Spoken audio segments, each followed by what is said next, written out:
Hello, everyone. This is Coach Tim Campsall, and I'm excited to have a fellow business owner with us today. Something unique about my guest is that they do 6 to 8 weeks of camping throughout the summer on various trips across national parks. In his downtime, he enjoys basketball as well as other TV watching, and he is most proud of building businesses that last, that make a real impact and also free him up to be able to invest in his family as well as the community. It is my pleasure to welcome John to the show today. Hey, John.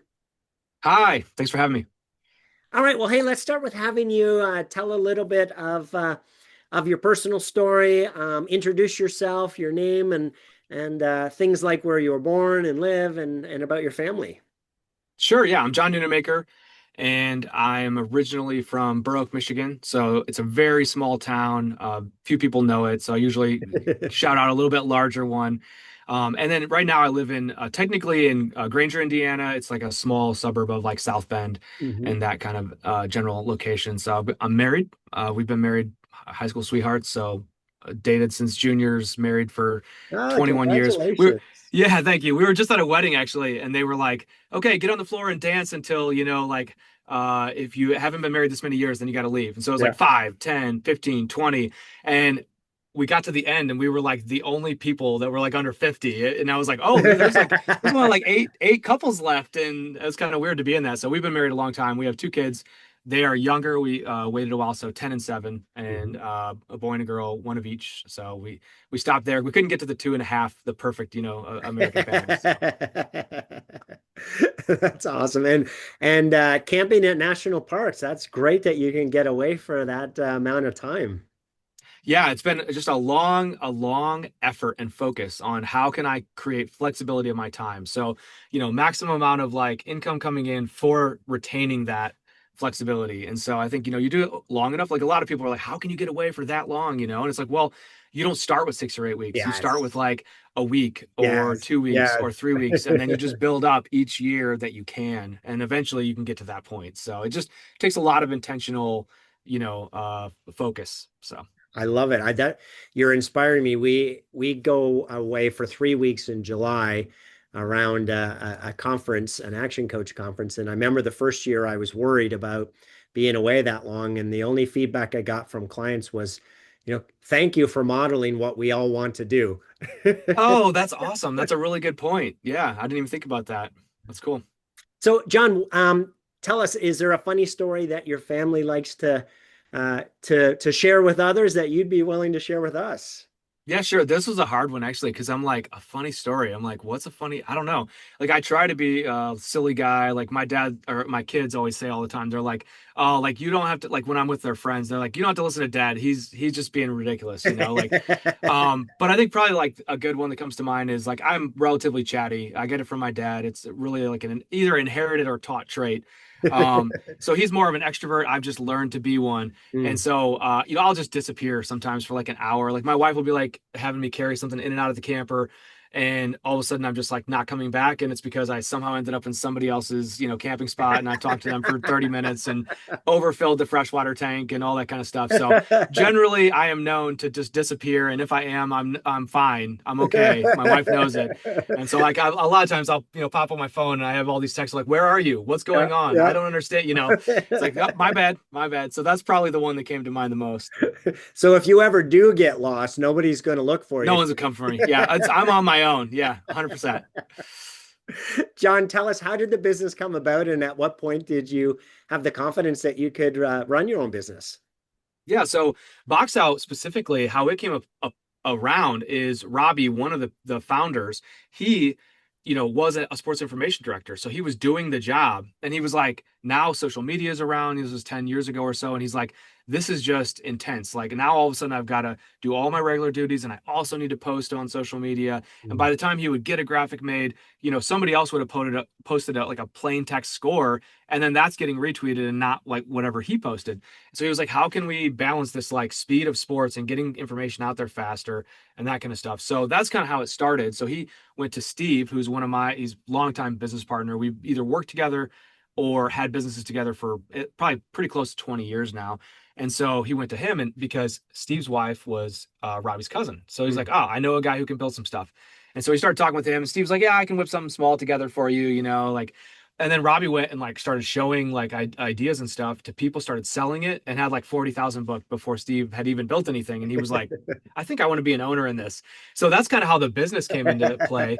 And then I had worked at some other bigger companies and stuff, and I wanted to get back to like smaller companies, small businesses, bigger impact. That's the kind of stuff that I like: more autonomy, more control, more flexibility. Yeah. And so, and Steve and I had always worked together. So when Microsoft bought GitHub, which is where I was working at the time, I was like, this sounds great. I'll just come back here and join as a partner. So I bought in, and so that's kind of how I joined in. And as far as like how I knew that like I could do it that I couldn't, I've always been one I'm like run out the clock in the fourth quarter. I'm very safe, very conservative, and I think that always felt kind of juxtaposed to a Mm. normal entrepreneur or business Yeah. owner or things like Yeah. that who take massive risks and they get all this funding and all that kind of stuff.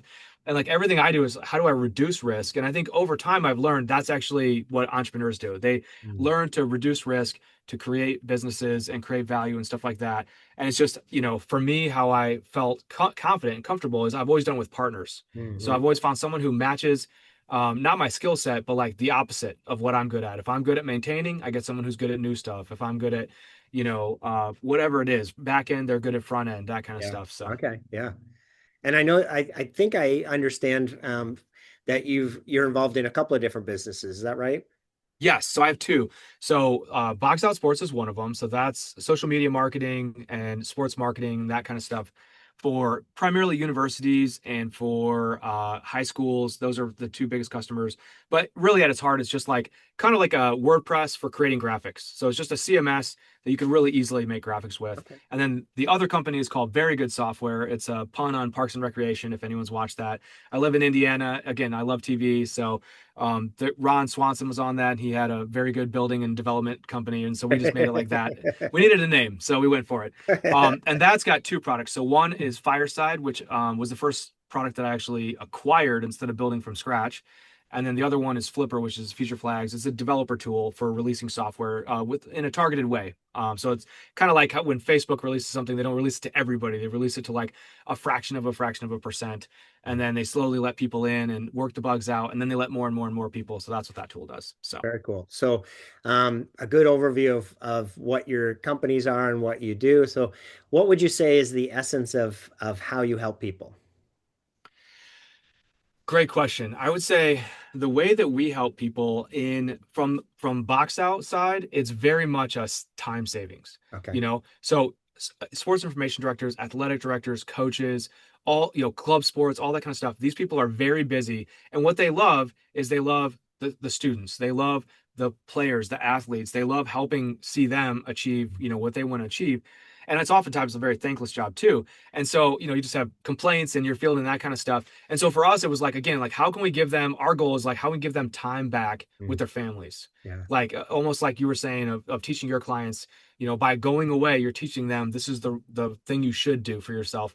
And I think that's what we do. We say, don't focus so much on how a graphic should look or any of that kind of stuff. We don't ever want you like dragging a logo around or making it bigger or things like that, or even changing colors. Like we save, defaults and we, automatically do things as fast as we can. So we autofill, you pick an event and we just create a whole graphic from it without you putting any information in. Wow.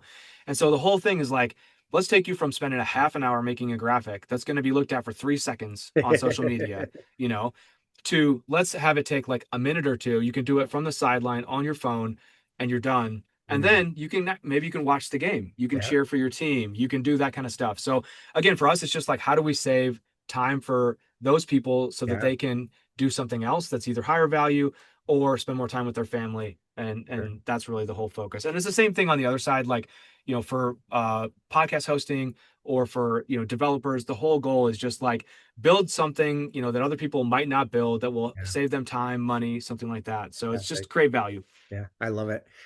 John, I know you'll appreciate this, and I'm looking forward to your insights here. We know that successful businesses they get stuck at various stages of their growth. So tell us what's been one of your biggest challenges that you've had, and how'd you work through it? Yeah, I mean, I would say there's, challenges that we've had and that we've worked through, and then there's even challenges right now that it's like I Right? haven't worked through and I am working through. And I would say probably the biggest one, and that's probably what comes to mind currently is, we have for BoxOut, we have very good SEO and get like, search game day graphics, things like that. People end up on our site. And one of the things I've noticed is we get, a lot of signups, but Mm, then inside of those, let's say we get 40, whatever, 50 a day, and then maybe just a small fraction will actually convert. And so it's like, okay, are we, so that's what we're going through right now. We're like, look, we have good inbound. yeah, Of this inbound, we have a hole somewhere, like we have a strong business, we have a good business, yeah. but we believe that there's this, all these people are coming in for a reason. They think they're finding a tool for themselves, and then they're not. So we need to figure out, that's the thing that we've been looking at is, are these the wrong people coming in? Are we like marketing to the wrong people? Yeah. Or are we actually, bringing the right people in, but they don't get to the value point quick enough on their own? Because when we have basically it's almost all direct sales. So it's like, True. boots on the pavement, that kind of Yeah. effort. And so that works great. When we get, Robbie, one of our founders, or, Freddie, one of our other salespeople in front of someone, they convert at a very high rate. So Yeah. it's like, how do we kind of bottle them up and get Yes. them on the marketing site, get them in the app so that people feel like they're getting that onboarding experience? And it's funny to say because we're 10 years old. You'd think by now we would have solved onboarding, but most of it is like a lot of direct, like really good product and Hmm. really good workflows once you're in and you're doing it. But there's this gap of like self-serve that we're trying to solve. So that's probably like currently the biggest challenge. In the past, it's people. It's always people. How Okay. do you get, four founders that have, equal ownership to agree on things and that have different goals of like return on investment Uh-huh. or all in versus like, well, what's the most we can make for the least amount of effort? That kind of Yeah. stuff is just, it's tricky. So those are probably the two things that come to mind. And how do we solve, the people one? That one's, mostly I would say solved. It's ongoing, but issues that have come up in the past. It's very much for me, I go individually to everyone and I work to say what is everyone's point of view? Well, how Uh-huh. are they looking at it? What do they need? And then how do I glue together all of those into something that everybody can get behind? And so it's very much like I hate to say divide and conquer because I'm not conquering. I'm getting everyone what they want, but it's Yeah. very Yeah. much like go to each person, figure out what they want, what they need, and then figure out how to glue that together so everyone else can understand and be on the same page. Yeah. So that's definitely the biggest challenge. When you just explained that, a picture in my head, it was a deconstructing, right? Something so that you can then put it back together. Right? So Yep. by Yes. individually talking with those folks and understanding, you were able to form the glue that brings everybody together. That's cool. That's a really great point, and I've never thought of it that way, but I feel like now I'm going to steal that. But from my standpoint, it's like you very much you're destructuring, putting it back together, and sometimes that feels like kind of weird to go to everybody individually. Why can't we just talk as a group? But group dynamics are a real thing. Like some people won't say certain things in front of other people, like they just want to be friends or just want to Yes. whatever. And so Yes. it's if you talk to people individually, they're a lot more likely to see you care and to open up, and then you can kind of as a group come together and be like, this is what we've kind of agreed on, Yes. let's move forward, stamp it and go. We find that at training events or team events as well. Mm. Everybody has a different personality and a different Yeah. way of perceiving the conversation. So some people will be more outspoken than others. So, having facilitating those conversations can also be a benefit of, right? There's this Yeah. third party neutral person that's making us all talk. So, right, we're gonna have to share it. So yeah, I mean, there's Yeah. different ways of getting to the same result, but I love that you take that proactive approach to figure it out. Yep. It's kind of the way you described your current marketing, your online challenge too. It sounds like you're doing the same thing. Like you're right, you're looking at the different Yeah. parts and pieces and saying, hey, why is this one working and this one's not? And how does that compare to our in-person sales process and why? Yeah. Yeah. So, And how do we make that self-serve process feel more like, the in-person hand-holding, onboarding, like yeah. and little things like recording more videos, integrating the videos into the product at key steps, like stuff like that to give people so like if they want, to get a little better understanding, a little more hand-holding than Yeah. just like we're just going to drop you in, good luck. Yes. Yeah. Yeah. Yeah.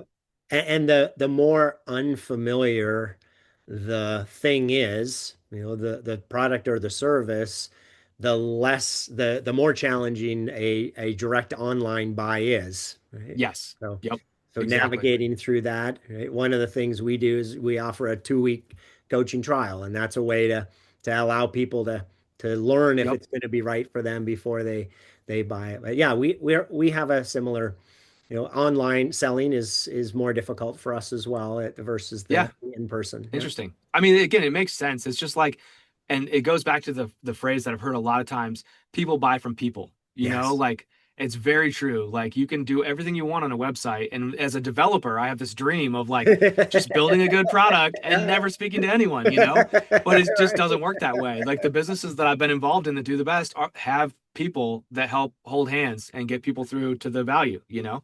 So yeah, anything you can do from an online standpoint, that's good, but it's a challenge. So I'm going to put you on the spot here a little bit, John, and ask you to pick 3 people in your business journey who you're most grateful for them being there to help with the business's growth. So, who are those 3 people, and more specifically, how they help you?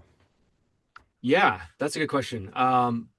Immediately I go to like, current business partners. That's a very easy thing for me. So I mean, Steve, is top of mind. Steve Smith, I've been, again, like I said earlier, I think business partners or working at the same place, whether it was Notre Dame or GitHub Yeah. or having a company together, ordered list and BoxOut and stuff like that. And so, we have always balanced each other. Like if one of us was really pro bootstrapping, the other one would want to go try and get VC money, and then we would alternate. And it's like we always have kind of like, and he's really good at front end, making things like pretty and workflow and like that, and I'm like back end and like maintaining things and making sure they're performant and stuff like that. So, he comes right to mind as somebody who's helped with growth because we've always balanced each other out. So we're kind of a 1 + 1 = whatever, 2.5 or something like that. I'll be cocky for a second. I'll say that. But like so he comes to mind. Another one in Box Out that comes to mind is Robbie, and that's just it was originally like his problem, Mm, and he is so passionate about it, and to see like the difference of having somebody like that who like I mean, he's always got his laptop open. Anytime someone's having a problem, he just is diving in, helping them with what their mhm, problem is. mhm. They might not even ask for it. It's just like he sees a team sign up, he knows these are their opponents, he just quick adds them in, like things like that. So it's just one less thing for that person to actually have to think about and do. So customer success, customer, and again, he's the sales, the hand holding, Yeah, he's the direct line of contact to what everybody is saying about the product, what they feel they need next, or what needs to change. yeah, And so, seeing the passion there, and I can get it because I feel that for Flipper and for feature flags and sure. for that kind of thing. I get the same kind of like good feeling when I help a developer do something that they couldn't have done before. So Yeah, yeah. those two come to mind initially. And then I have a friend, Jason Rudolph, who he's almost been like a therapist, like I probably should have just got a therapist or something. But and so like, we'll do regular calls, and he'll just be like, well, from what I hear you saying and what I've heard you say in the past, it seems like Yeah. you want to do this, but what you're actually doing is this. So maybe you should think about that, and so I think just from like a how do humans deal with humans and stuff Mm, standpoint, so it's more of like a personal growth than like a business growth. But obviously, the business can't grow without the person growing as well. So yes. Yeah, yeah. I did the um formula that we often refer to in that case is B times do equals have. So, right, we want to have certain things out of life, but we can't necessarily do what's required until we mm, become a better version of ourselves, right? So, yeah. focusing on our own personal growth and development is super important to grow into the person we need to be in order to do what's required to have that success. Yeah, that makes sense. I had to think about it for a second because again, you're going right to equations. It's a little bit, it's technically afternoon, but you know, I love it. So some incredible people that have helped you along the way. Thank you for sharing that. yeah. Good segue into the path to building a successful business. It does have a lot to do with both our mindset as well as our learning. So, what's been your biggest learning as a business owner? I think, I don't want to cheat and go back to one that I've kind of already answered, but I would say like one, two again that just come to mind. Like one is just um, the shortest path between the Mm, people that are building the product or the service and the people that are using it, you know? mm, So if that's like having sales in between, again, at some scale and some level, you obviously will need, multiple people in that process. And you're gonna get farther away. When I worked at GitHub, I mean, I was 8 layers, whatever, from, the CEO. sure. And I was probably more than that from a customer, like I Sure. never saw customers. I always joked that I would just shave milliseconds off of response times in the back. And the only way they would know I was doing what I was doing is if their page didn't load slower than the last time, like, so like the closer you can get to the people that are actually using your product or your service, and the better you can get the feedback from them, I feel like that's a really big thing. And Mm, then the other learning, just going back to people. I mean, people people are using the product, the people that you work with to help build it or the service and stuff like that, figuring out like what are people's goals, what do they want in life, what motivates them, how do they tick, all those kinds of things, and then understanding that and then figuring out how to adjust for each person. It's like being a parent, every kid's different. yes. I have Yes. kids that are, one kid's super outgoing, the other kid's sometimes kind of shy, and Yeah. like figuring out what motivates one of them or the other of them, it's very different. And so it's the same thing with anyone in your life. Relationships are just hard. And so the biggest learning has definitely been like, figuring out that like one-on-one talking, asking the extra question, Mm, like mm, when you're talking with people, a lot of people will just be like, "Hey, how's it going? Good. Okay, cool. All right, talk to you later." Like, or maybe a one-on-one ends up turning into like, well, where are you at on this project? Where are you at on that project? And like for me, again, it's like I want to hire people that want to create their own projects. Like my mm, goal is like, to pull in these people who are like, will be a CEO or will be have their own product someday, and get them at this early stage in the whatever minor leagues, major leagues, before yeah. they go on and like lead their own team and they're an MVP and stuff, and Yeah. just get that fractional time from them right now, and then maybe they can build their other thing on the side. They Mm, can help me in some way, and then I know I have batteries included. I know I have a person that wants to get stuff done and is going to learn the right steps and keep getting better and stuff like that. So those are probably, again, that's a little meandering, but like those two things are the things that definitely come yeah. to mind as the biggest learnings. So batteries included. That is awesome. I read that somewhere. It stuck with me immediately, and I that has been my obsession lately. It's just batteries included. That's what I look for. And I've seen a few. I saw one recently that was really good. I won't look it up right now, but it was the same kind of idea of like you're looking for someone who has, integrity, intelligence, and then like they want to learn, they want to get better, they want to improve, like, those kinds of things. Like, and that's to me, that's batteries included. Like if they That's have awesome. batteries, they're gonna figure it out if they don't know it. And so, yeah, I've always loved that. I don't know where I read it. I read it somewhere in the last like 3 years, and it just stuck with me. Well, now that I borrow it, I'm just gonna say it was from John. There So you go.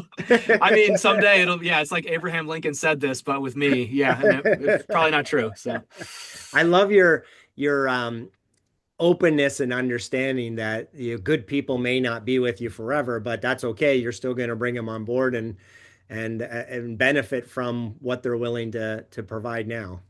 yeah, and I also, it's like, again, I just think about like what would I have wanted when I Mm, was when I was in that stage, yeah, and I'm like, I would have wanted something that was like, okay, here's your bills are paid. And it kind of, I did this for myself because when we were at Ordered List, we had some products and we made those, but we did consulting to like pay the bills. sure. Yeah. So while those products grew, and then as the products grew more, we would spend more time on them, and so I kind of worked two jobs, and it gave me this fractional mindset of like, here's a one way to kind of create your own thing in reduced risk because Yeah. I have money coming in here Yeah. and I'm good. And so I can take a chance on this other thing and not make money on it right away and have it be a long-term, benefit instead of a short-term. And Makes a so lot I think, of sense. because of that, that's kind of how I ended up thinking like, you know what, this would be really awesome for other people. And then it was just happened to be that like I have some friends who were in that boat. And so I started hiring them. All right. And I was Yeah. like, this is awesome. I should just do this with everybody that I hire. So Yeah. not everybody wants to be a founder, but Sure. and everyone's at a different point in that journey. So some people it's just like, all right, let's just make a company and figure out what your first thing's going to be. Yeah. And then other people, it's like they already know what their company is. Now they're just like trying to figure out how to like market it, how to get in front of people, and stuff like that. So Love it. I love it. Batteries included. So how do you ask that in an interview? Is it just a yes or no question? well, yeah, exactly. I'm just like, well, I don't know if you've heard of me. I'm John Nunemaker, and I have a batteries included quote. So I need to know, do you have batteries or not? Can you turn around? And no. Um, So I think for me, the way I do it, and this is not going to work for everybody, and I don't even, it probably wouldn't work for me at scale, but I've worked at so many bigger companies in the past that I have like a really good network of people Okay. that I Yeah. know I can work with and stuff like Yeah. that. So Yeah. until maybe the last two hires at BoxOut, it was always people I have already worked with Okay. before, Yeah. contractors or employees. Sure. Like we didn't hire anybody if we hadn't worked with them because we're like we need high trust factor, and Yeah. so that's established. I need to have worked with them so that I know I have communication patterns with them, so I don't have to make those in addition. Because that's the thing you run into hiring is immediately you're like, oh, now I'm overwhelmed because I had this thing that I needed people to do, so I hired someone for it, and now I'm doing their job and my job and training them, and it's just like it ends up crazy for a little while. So I'm like, I Yeah. want to again, batteries included. I just want to plug somebody in, and they're just going to figure out the right thing to do. And Mm. if it's someone you know and you already communicate with, that's Sure. very easy. Yeah. And it's also easy because then you don't have to be like throw out, on Indeed or LinkedIn or something like that and get 1,000 applications that are all AI generated and try and figure out, how to sift through that. So for me, it's always people that I know.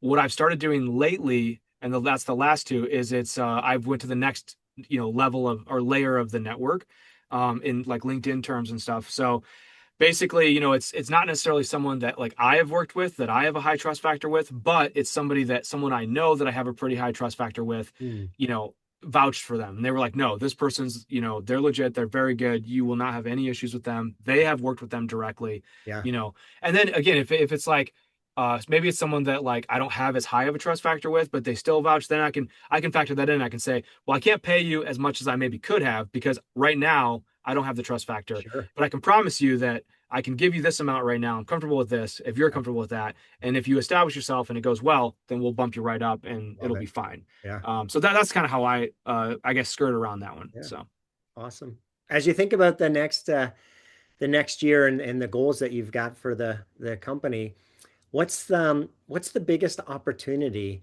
that you see that you haven't maximized yet, but you know that you've got to figure it out.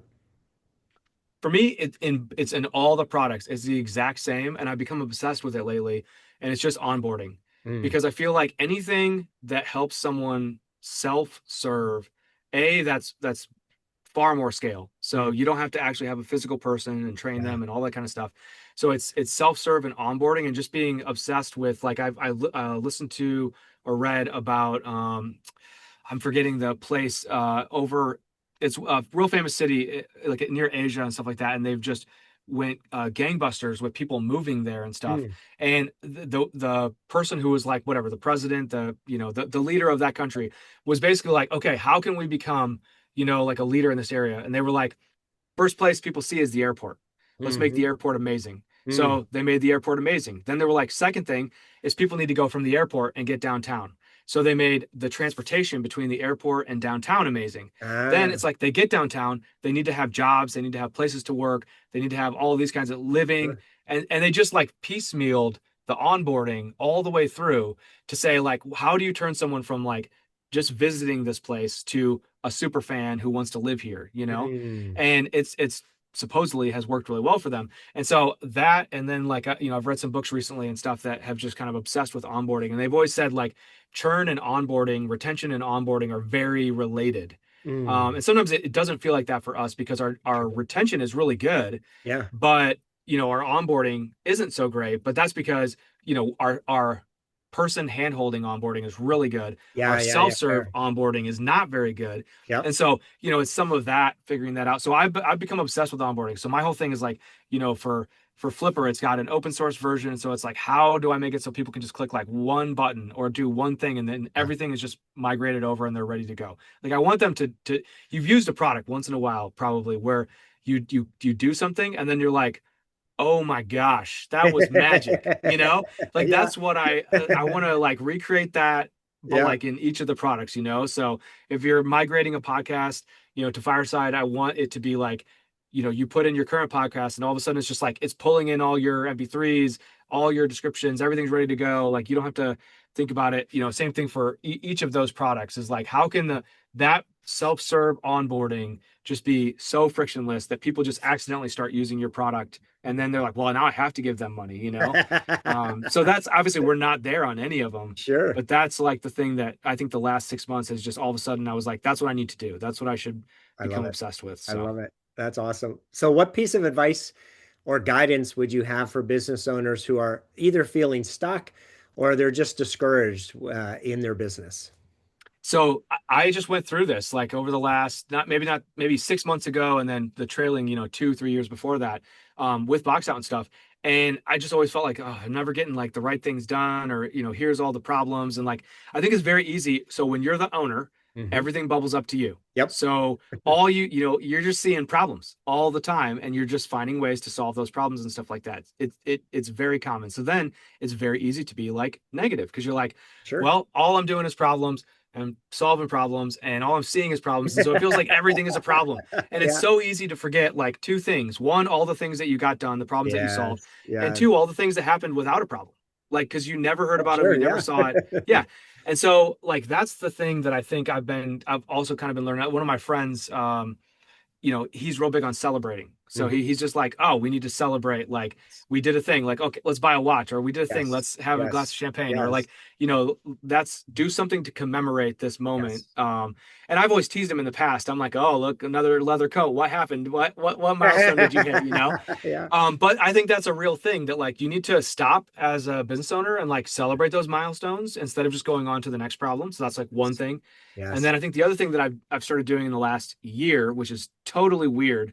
So all my time as a consultant, I track my time. Hmm. And so I would track my time and I would bill on my time. And now I've had SaaS apps for 10 plus years. So I'm like that they pay me whether I work or not. And so I stopped tracking my time. And I realized that like I had no concept of like how much I've been doing. So I always felt bad about not getting things done. And I never realized how much I got done. And so I started actually tracking my time again about a year ago, Yeah. Yeah. and I use Toggle. It's like Toggl, and I just hit play and type in whatever app I'm working on. What am I coding? Am I doing infrastructure? Am I doing Yeah. people stuff? Am I doing Yeah. admin work? And then I set myself goals for each company and for each tag. So Yeah. I only want to do a certain amount of admin because that gets Yeah. old. I can Yeah. do like Yeah. 2 hours a week. If it's more than Yeah. that, then it's gonna have to wait till next week, or find somebody else to do it. And so tracking my time has actually completely changed my attitude. Yeah. It's Good. really weird. Yeah. And I've been, professing it to everybody the last 6 months because I'm like, now I can, anytime I want, I can look back and I can be like, I did a bunch of stuff. Yeah. And when I don't track it, then I feel stressed again because I'm like, oh Yes. no, I'm not doing things. And it's Yes. like, no, I am doing things. I'm just not recording that I'm doing things and then looking back on it and then celebrating it, Yes. to kind of move forward. So, Yeah. It's a natural progression from working for someone else to working for ourselves that we at first, throw away all of the stuff that made us efficient and effective as an employee. yep. And sometimes we have to have somebody else hold us accountable because holding us ourselves accountable, it doesn't always work. Yep. Yeah. And you just forget, you forget that like you think, oh, tracking time is painful, and I'm like, well, software has come a really long way in the last 10, 15 years. It's way easier to track your time Yeah. now. There's a lot of stuff that just does it for you automatically. Yeah. You can just say this app, when Absolutely. I'm in this app, automatically track it towards this company or this client and Yeah. stuff like that. So it's way easier now. Very cool. Last question, John. Jim Rohn, famous business guru, said, we become the average of the 5 people that we spend the most time with. So as you think about that, what advice would you have for business owners who don't have a network and are feeling overwhelmed and just trying to figure it out on their own?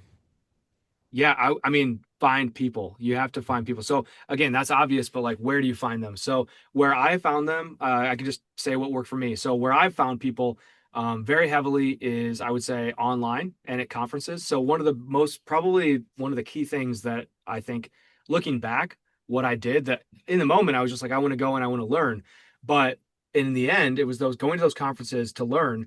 But then the people that I met after Mm. that, Yeah. because like you reach like a peak amount of information you can soak in like a Yeah. day or two Yeah. days or something like that. And so but then you spend so much time conversing with people and you find other people who are similar to you. Yeah. And so almost all of my relationships and like all the good things that have happened started online. And part of that's because I'm in tech, I'm in software, like Sure. that makes it obviously more, applicable. But I think if you can get out, find a conference that's related to whatever it is you want to get into or whatever you're currently into, Yeah. make friends. Don't go there and just walk around and, mope and stuff. Like actively walk up to groups, like introduce yourself. It's like I tell my kids, you start at a new school, you know how to make friends.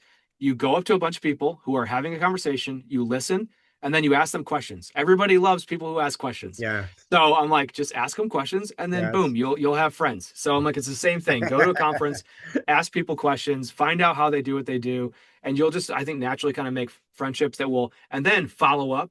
That's the thing people forget about a lot. They go to Mm. conferences or they go to like other things, and they forget to follow up. I go through my phone, I don't know, once a month, and I just look at people who I have not texted in a very long time, and I send them a text. I'm just like, what's up? What's happening? What's new? How'd the last thing go? Like Yeah. just something to like reach out and actually further the communication. It's the smallest thing, but it's just most people don't do it. And so if Mhm. you do it, it just builds very strong connections with people. So that's the hack I would say is make friends and go somewhere where you can make friends in the same area. Fantastic. John, it sounds like you've been blessed with some incredible people that have been part of your journey. If they were all here today, what would you want to say to them? Thank you. I mean, really, yeah, I've definitely had a lot of people, just bits from lots of different people in my life, and I just try and pull it all together. I even joke sometimes like, what am I good at? I'm not really good at anything. I'm just good at glue. And even how I became kind of where I've gotten to where I am today, it's just glue. It's gluing together all the pieces of the things that I like from, books and from people in real life and managers in the past and that kind of stuff. So, It's been a pleasure speaking with you today, John. Thanks for being on the show. oh, thanks for having me. As you can tell, I'm perfectly comfortable chatting. So, I love it. Thanks for listening to the Self-Made is a Myth show. Please help spread this movement by liking and subscribing to our show and following us on Facebook and LinkedIn. To join our movement, go to bemadtogether.com. Okay, folks, that's a wrap. Please pay it forward and be sure to tune in next time to the Self-Made is a Myth podcast.